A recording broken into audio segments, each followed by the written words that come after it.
Hi, this is Matt Ullman, and I just had something very interesting happen. I found a graphic, I'm sure many of you have seen it on Facebook. It's a picture of Spock saying, "You cannot either prove nor disprove God, stalemate Christians and atheists." And I shared it because I honestly believe that. I'm an agnostic, so while I do not believe that, well, let me put it this way. I will believe in God when I find proof of it, but looking at the world right now, I don't see any proof of his existence right now. And I'm not going to say that I need to see God walking down the street holding a "the world is ending tomorrow" sign. That's not what I'm looking for. And that's the thing with agnostics,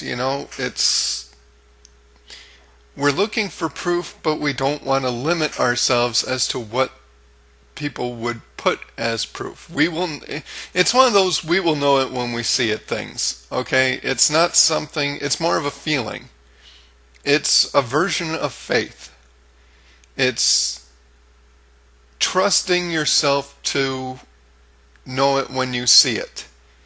I don't see it, but I'm not saying that it might not be there. The one thing that atheists, I think, forget is atheists look at the planet Earth. They forget there is a whole universe out there.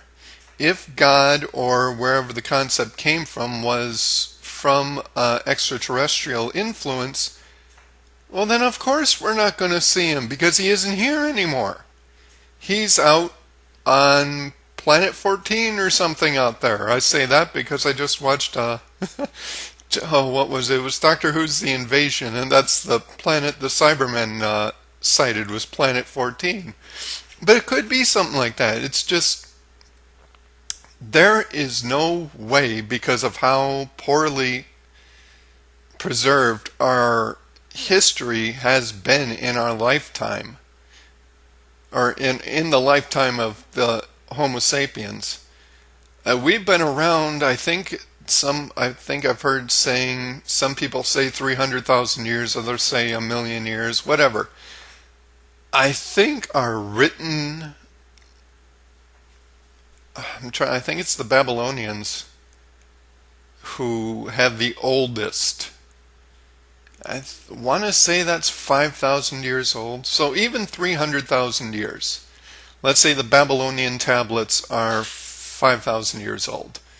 Okay, that is 295,000 years that we have no record of. Okay, we don't know what happened there.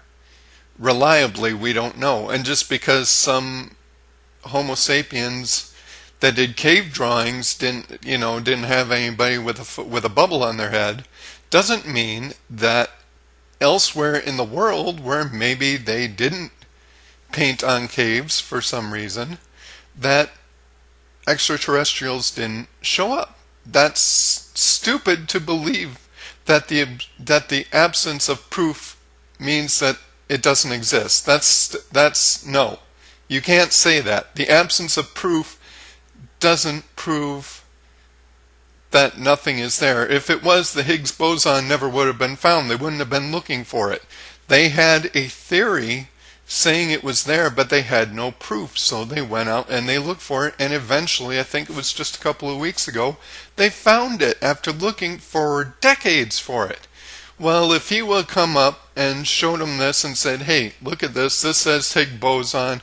They try it, maybe give it a year. "Nope, you're wrong, because we did everything we could think of possibly at the time, and we can't create it. Therefore, there's no proof. Therefore, it's not there." That's bullshit. You can't say that. That doesn't make sense. Now, attacking the Christians. There is a moment when faith is dangerous, when you blindly accept things without looking at them. That's just as bad as outright denying them the ability to exist in the first place. Because now you're not questioning what's being told to you. You're just blindly accepting it. The lady, many of you may have seen my last video where I was talking about a lady who asked her pastors who they were going to vote for, and maybe she does believe this, and then started touting the party line about homosexuals being immoral and aberrations, and their marriage will, their right to marry will trample on my right to get married and divorce one person out of two, or God knows, maybe more. It's that same kind of blind faith that I don't like. That's why I don't equate myself anymore with Christianity or any kind of established religion, because I don't believe. Somebody here actually made a good point on the Bible. It's it's one of the first recorded books of oral history up until that point. And this is why I said something when I went to the Smart Group. I said the Old Testament I like, because the Old Testament is one story, bing to bing. I don't have to like what's in it. I don't have to agree with what's in it. But as an oral history written down, that makes the most sense, because it's one story, A to B. They rarely repeat the same stories. That's where the New Testament comes in, and the four Gospels, Matthew, Mark, Luke, and John. Same fucking story told 4 times, which is not needed, and there are minor differences, there are glaring differences between them. That's where Christianity loses me. The Old Testament is fine. I think it's very well put together, because like I said, it's linear. Here's the beginning of everything. Here's wherever the hell the Old Testament ends up. I haven't read it in 20 years, but it has a beginning, it has an end. That is what a good book should have. The New Testament is not a good book, because it has repeats, it has retellings that don't make sense. You cannot take the New Testament as a history book, because it contradicts itself too much. So there you go. Now, to people who, okay, you're getting off the point, yes, but I'm making my point in saying this is why I believe the way I do. I'm not an atheist because I don't limit my field of vision as far as creation goes to this planet. That is stupid. That is stupid. There is no reason that we should deny the existence of our Creator just because He moved on who knows how many years ago. And He could have come back.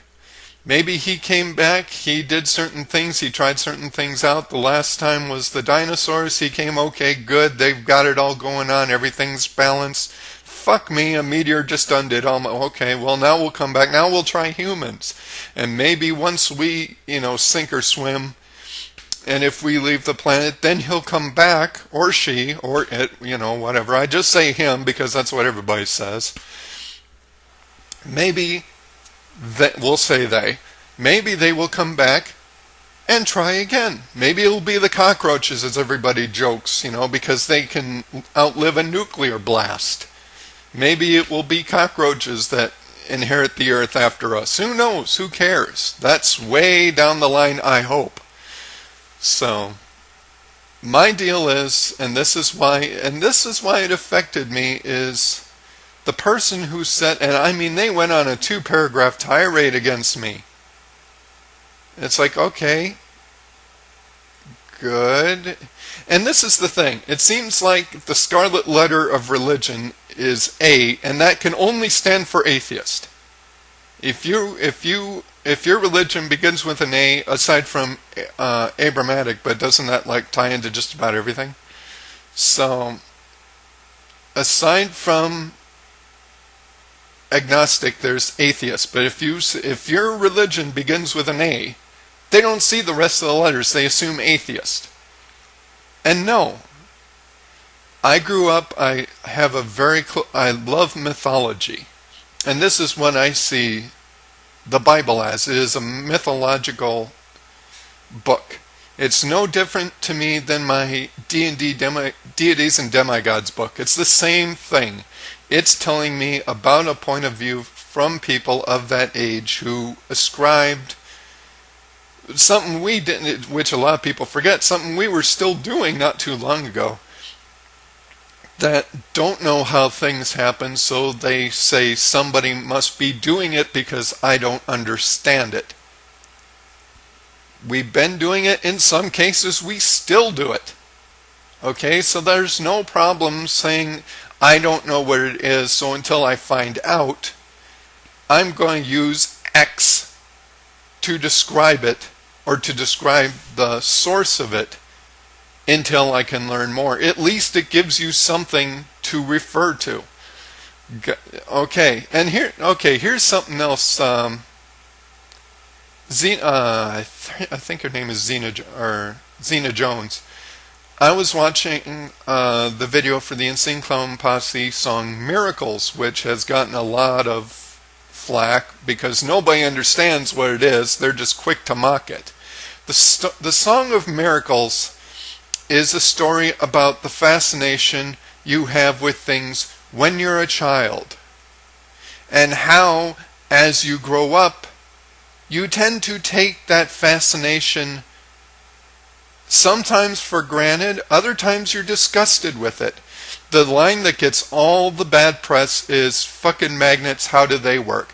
I'm sorry, maybe there are a lot of people who are just mind-numbingly, good at this. When my mom told me to go and put a thing on the fridge, and I stuck it on, and she gave me a magnet. I didn't know what the fuck it was, but I stuck it on there. For about 20 minutes, I was just sitting here doing this shit because I couldn't believe that something without glue, without a needle, without something, could stick to something. I didn't know how it worked.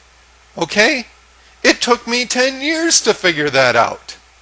So fucking magnets, how do they work? Yes, that is something that while nobody wants to admit it, the first time as a kid they're given a magnet, that's the first thought that goes through their head.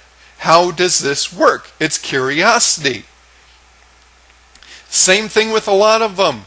They're talking about the miracles of childbirth. They're talking about just the simplicity of nature, rainbows, that kind things as a kid nobody's taught us, but we can see in the world that now we are trying to figure out what it is.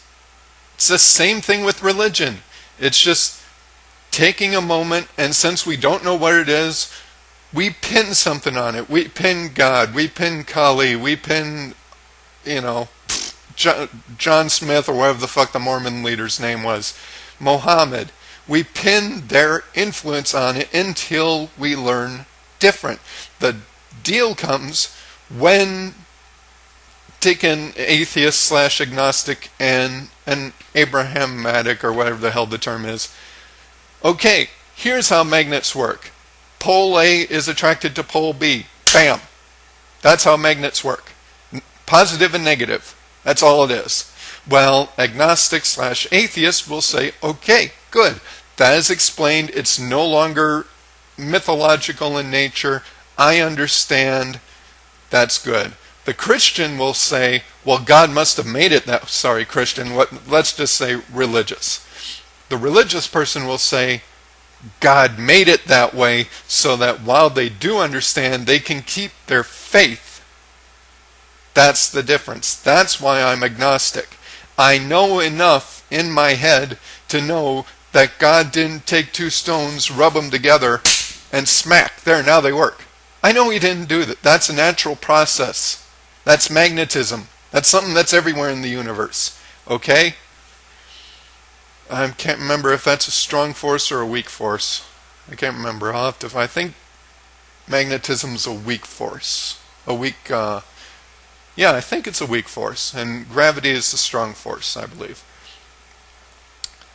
So yeah, that just irritated me. How somebody can be, that I do consider very sharp in a lot of means, could be so damn stupid. The only reason I put that up was, to me, it made sense. Okay, you cannot prove or disprove something that happened so long ago that and we wouldn't know the proof if we saw it. Okay? Okay, ultimate thought here. E.T. comes down after his experiment with the dinosaurs flubbed. He looks down from his craft. As we've all seen, you don't need to be on Earth to see what's going on Earth. Any sci-fi space travel show will show you that. It's called a scanner. Okay, look it up. You have one if you're a criminal, probably sitting on your desk. It's just that that one works on radio waves. So, basically what they could have done, if you've seen Star Trek, you're familiar with and we actually now are working on this process ourselves. It's called matter transportation or teleportation. You can take something and move it by whatever means. Without physically moving it, you can move it via energy from one spot to another. So, why haven't we found ET tracks? Probably because they never set foot on this Earth. They probably beamed or shot down in something that would decay. I mean, hopefully if they're that advanced, they've learned a little bit about recycling by now, so anything that they shot down here would probably naturally dissolve or break down. Then they go off, and then they come back if they have some kind of thing, they'll tell them, okay, this is successful or has failed for X reason. Then they come back. Or maybe they have a certain thing. Maybe there's a reason if the dinosaurs died out 65 million years ago, but we only came around 300,000. Maybe that was just their travel. Maybe it's not the same alien. Maybe it's different ones. Maybe that's why the first life that we really have a record of were the dinosaurs, and the second one are us, considerably smaller, a lot sharper, a lot better to adapt. You never know. Or maybe it's the same one. Okay, well, yeah, had high oxygen content so things could grow bigger and survive and function easier, but because of their bodies, when that situation changed, they were not able to adapt with it. Okay, so we'll go the other route. We'll make it smaller, so that is easier for it to feed itself, because then it doesn't require so much. Like a brontosaurus could probably eat half of the rainforest, in the matter of a couple of years, whereas us, taking one specific person could grow whatever they needed on a 10-acre space and be fine. That's quite a difference in material needed. So that's my thoughts. I understand where he's coming from. He's everything that I despise in either an atheist or a believer. Somebody who is so cemented to their view that they will mock anybody else who puts up a different view. And that's stupid. That's the whole reason we're in the mess in the world that we're in, is because nobody can concede that somebody else's point other than theirs could be something valid. And it doesn't have to be religion, it can be science, it can be whatever, it could be politics. Everywhere we go, nobody's willing to give enough to compromise with somebody else on an idea. They just don't want to do it. So they don't. And look at the mess we're in now. We need, if we're going to evolve again, to learn that just because we have an opinion and somebody else differs with that opinion, that doesn't make them wrong. It just makes it their opinion, and it doesn't affect ours in the least.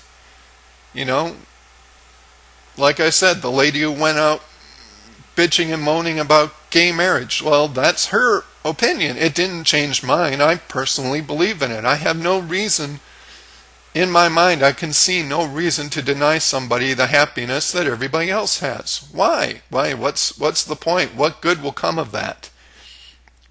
Don't deny people the right to happiness, because that's where problems start. And I mean, come on, look at the black people, how they came over here with slavery and whatnot, and look at how hard it was for them to attain it. Even though they did attain it to some degree, they're still pissed because it took them so long and the memory of being repressed is still there. I'm rambling, I know I am, but just things like this just piss me off. People, especially people like this person, should be smart enough to know just because it's your view doesn't mean I have to share it or that's right. Okay, I guess that'll do it for me, and I will hopefully talk to you a lot more coherently later.